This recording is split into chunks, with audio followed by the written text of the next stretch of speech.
प्राण प्रतिष्ठा का वक्त जैसे जैसे करीब आ रहा है, देश तो राममय होता जा रहा है, लेकिन विपक्ष की परेशानी बढ़ती जा रही है। इंडी का उलझा मन व्याकुल हो उठा है। विपक्ष के राम मंदिर पर जब सारे तीर कुंद हो गए, तो अब राम मंदिर को लेकर नया शिगुफा छेड़ दिया।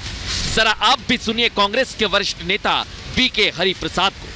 When you go back to the history of the Bharatiya Janata Party regarding Godhra or Pulwama or Kandamahal, and there were a lot of disturbances, a lot of lives and property were lost. So I just demanding these people to take precautionary measure for all the people who are visiting the Ayodhya.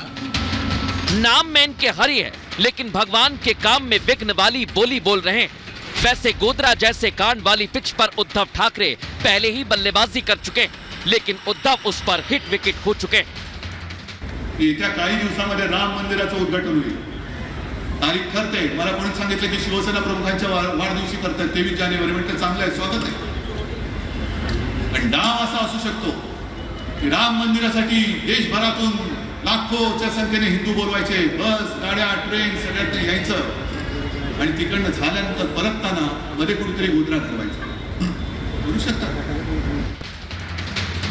एक बार फिर इंडी गठबंधन गोधरा जैसे कांड को हवा देने में लगा। रामलला की मूर्ति पर सवाल उठा रहे हैं, वहीं उनके नेता मंदिर जाने से कतराते नजर आते हैं। जिस रामलला की लड़ाई पर, मूर्ति पर सारा झगड़ा हुआ, वो मूर्ति कहाँ है? वो मूर्ति स्थापित क्यों नहीं हुई? नई मूर्ति कहाँ से आ रही है?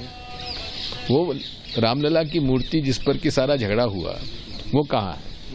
इस पर हम लोग उनसे पूछना चाहते हैं कि नई मूर्ति की आवश्यकता क्या पड़ी। टिक्की राजा की तो पुरानी आदत है, सनातन के हर काम में वो अड़ंगा न लगाएं, ऐसा हो नहीं सकता। लेकिन पीएम मोदी अपने कर्तव्य पथ पर आगे बढ़ रहे हैं। आज जब केरल दौरे पर थे, तब भी वो ये बताना नहीं भूले कि कैसे देश की संस्कृति और परंपरा दोबारा से पुनर्जीवित हो रही है। साथियों,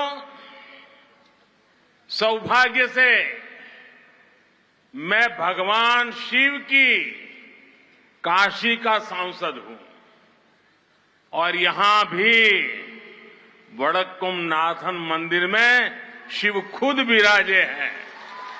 जब सबका साथ सबका विकास की बात करती है, तो इसमें सबकी आस्था का सम्मान भी शामिल है। उधर ईमानदारी का ताल ठोकने वाली पार्टी घोटाले को लेकर ईडी की पूछताछ से लगातार भाग रही है। ताना ये कि बीजेपी का ये सियासी स्टंट है। वहीं 7 बार समन पाने वाले मुख्यमंत्री विधायकों के साथ चिंतन में लग गए।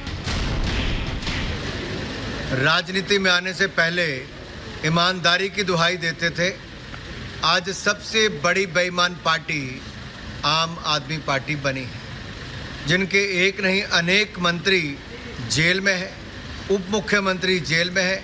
अब मुख्यमंत्री भ्रष्टाचार के मामले में ईडी के समन को बार बार नकार के हाजिर नहीं हो रहे हैं। इससे स्पष्ट दिखता है कि कहीं ना कहीं दाल में कुछ काला है। जो ईडी ये समन भेज रही है, वो ना सिर्फ गैर कानूनी है, वो 100% राजनीति से प्रेरित है और विपक्ष को खत्म करने की एक साजिश है। ऐसे में सवाल यह है कि वो इंडी गठबंधन जो राम पर सियासत कर रहा है, ईडी की पूछताछ से बच रहा है, वो क्या 2024 में जनता का मन जीत पाएगा? सवाल यह भी है कि जब इंडी सनातन के सम्मान का दावा करता है, तो फिर सिद्धार्थ रमैया मंदिर जाने से क्यों इनकार कर रहे हैं? और सबसे बड़ा सवाल यह है कि केजरीवाल और हेमंत सोरेन निर्दोष हैं, तो फिर ईडी के सवालों से क्यों डर रहे हैं? पूछता है भारत।